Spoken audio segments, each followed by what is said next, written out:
I want to start our discussion of the propaganda model by trying to explain it as simply as possible. And to do that, I want to break it down into two key ideas. So the propaganda model operates by talking about a democratic ideal in relation to the media, and then the reality of how the media operates. So for Chomsky and Herman, that democratic ideal is very, very similar, if not identical, to the one that we've been talking about in this unit already. So whether we're talking about information media, such as news, current affairs, documentary, or entertainment media,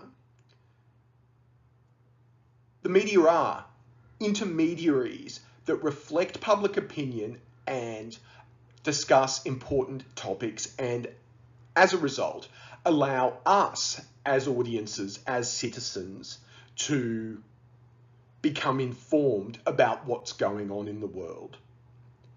However, the reality, and remember that Chomsky and Herman are talking about the commercial media here, the reality for them is that the media combine with other powerful political, social, and economic institutions, so for example, government or business, to ensure that the interests of these institutions are the ones that dominate. So in other words, what Chomsky and Herman are saying in the propaganda model is that the media actually subvert their democratic role to ensure that the interests of major institutions like government and business are the ones that are reflected in the media content we receive.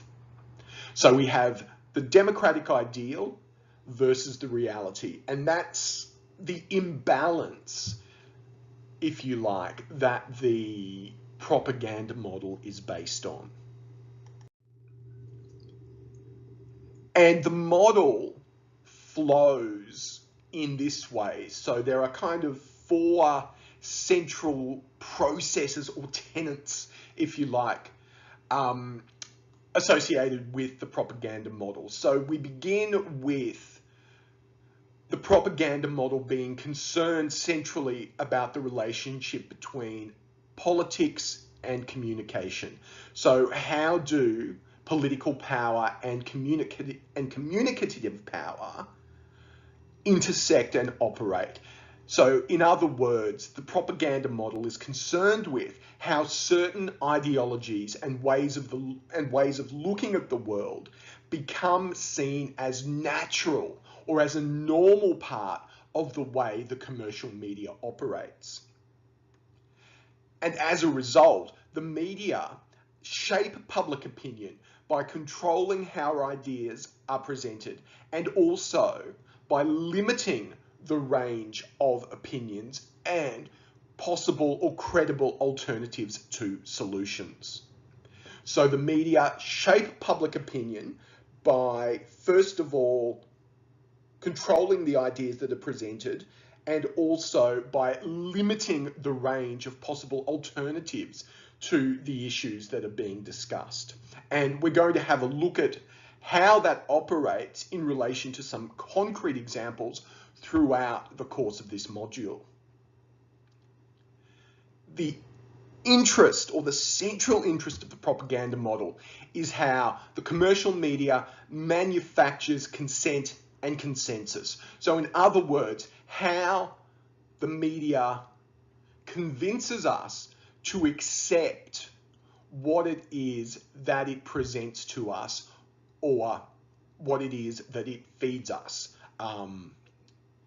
in relation to information and entertainment. Now, it's very important to recognize that the propaganda model doesn't say we shouldn't agree on things. So it's not about silencing debate, it's not about shutting down debate, but The propaganda model argues that the versions of reality and the versions of truth that the media presents are inherently limited. So it's only ever a partial version of reality. So rather than reflecting reality, the propaganda model argues that the media construct reality. Now, that idea that the media construct rather than reflect reality is going to be a theme that recurs not only over the course of this unit, but if you're doing a Bachelor of Communication, it's going to continue to resurface in a number of other units that you'll study. Now, what this means when we talk about the media constructing reality is that that construction, for a whole range of reasons, which we're going to have a look at in this module, the result is that it's only ever a limited or a partial version of reality that we as audiences and citizens receive or get when we consume the media.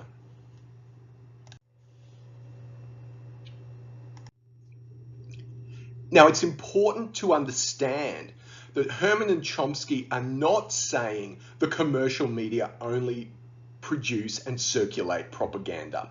So they're not saying that the media create propaganda, that the media are, directly and deliberately trying to brainwash us, if you like.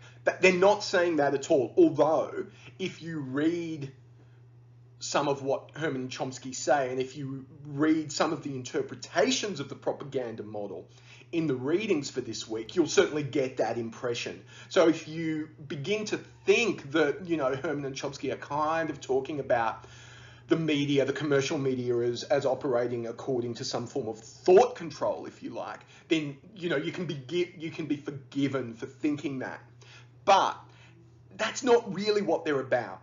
Rather, what Herman and Chomsky are saying in the propaganda model is that the function of the media is propaganda-like. So it's like propaganda because media messages encourage us to think in particular ways. So the entire structure of the media, from the way commercial media businesses operate, the way they are structured, all the way down through the content creation practices resulting in the content that we receive, all of that is structured to encourage us as audiences to think about the world in particular ways. So the media operates like propaganda rather than explicitly force-feeding us messages. In terms of how we might analyze the media using the propaganda model, Chomsky and Herman provide us with two key analytical approaches, and they're very simple and they're very straightforward. And because of that, I think they're very effective. They're a really nice starting point for how we might go about analyzing the media.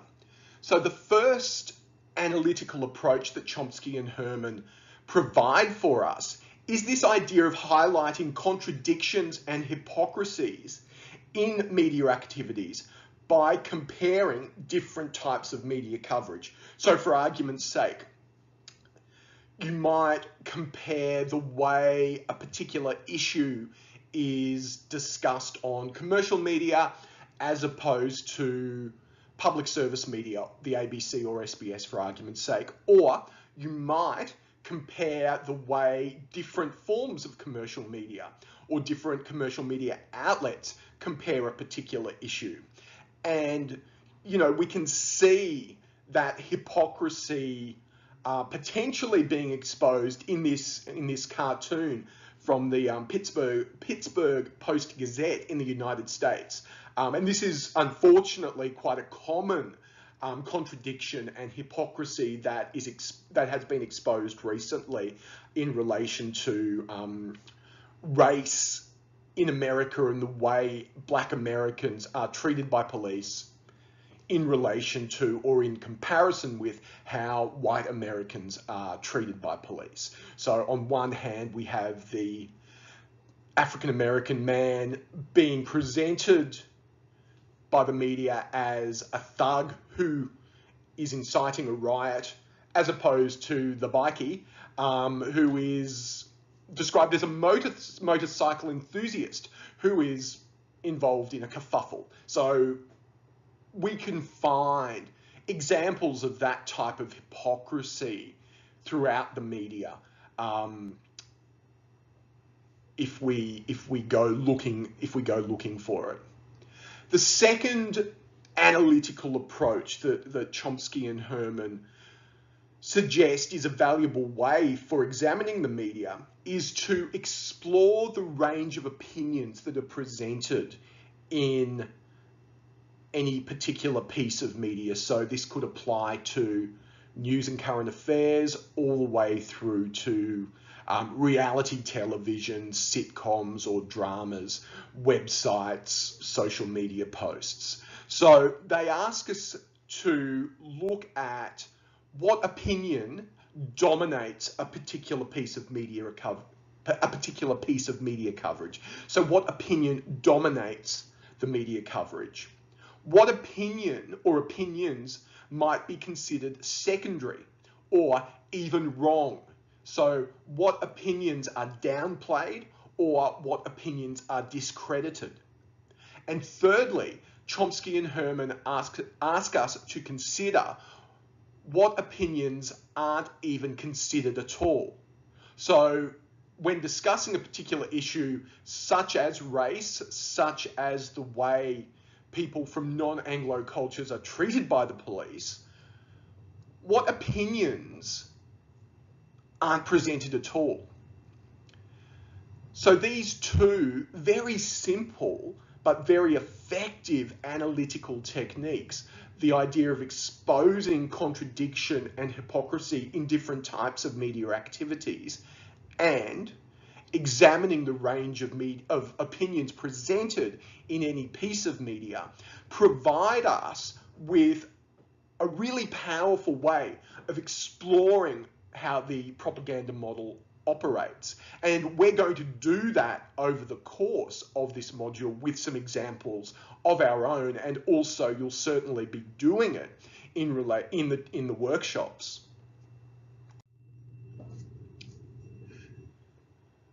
The strengths of the propaganda model are something I want to talk about at the outset, at the start of our discussion and the start of our module. The criticisms of the propaganda model, and there are some quite significant ones, and I think probably by now, even at this early stage, you might be picking up on what some of those are. We're going to leave those criticisms until the end, once we've got a full understanding of the model. But to focus on the strengths to begin with, Chomsky and Herman argue that the propaganda model demonstrates how the media produces systematic right-wing or conservative bias. Now, I think that's a little too strong. So already I'm kind of beginning to criticize or point out a weakness in the propaganda model. You know, I think to argue that the commercial media produces systematic right-wing bias, you know, borders on conspiracy theory, and that's something I want to discuss at the end. However, the propaganda model does provide us with a very useful lens for examining the relationships between political power and media. So it allows us to dive into that relationship and explore what's going on. And it also provides us with a really useful lens for understanding how the media's reliance on particular ways of presenting content produces or reproduces a limited way of looking at the world. So it limits or silences certain opinions while privileging others. So they're two strengths of the propaganda model. It provides us with an entry point into examining the relationship between media and political power, and it gives us the opportunity to understand how the media structure content so that certain opinions, certain ways of looking at the world are privileged over others. As a result of that, the propaganda model demonstrates how media power links to political, social, and economic inequalities. So in that relationship between media and power, the propaganda model allows us to discover how certain groups in society, for example, non-Anglo people, gays, lesbians, bisexuals, transgender, intersex people, women, how a whole lot of groups, once upon a time, who might have been considered minority groups or characterized as minority groups, and that's kind of an old way of talking about cultural and social diversity. But the propaganda model demonstrates how commercial media in particular works to, if not exclude those social and cultural groups from discussions, then certainly marginalizes their opinion. And it does this by situating what goes on in the media in the context of prevailing ideologies and attitudes. So we can't explore the relationship between media and power without examining contemporary examples and tracing these back to power structures that are operating within society today. And we're going to look at some of those examples over the course of this module.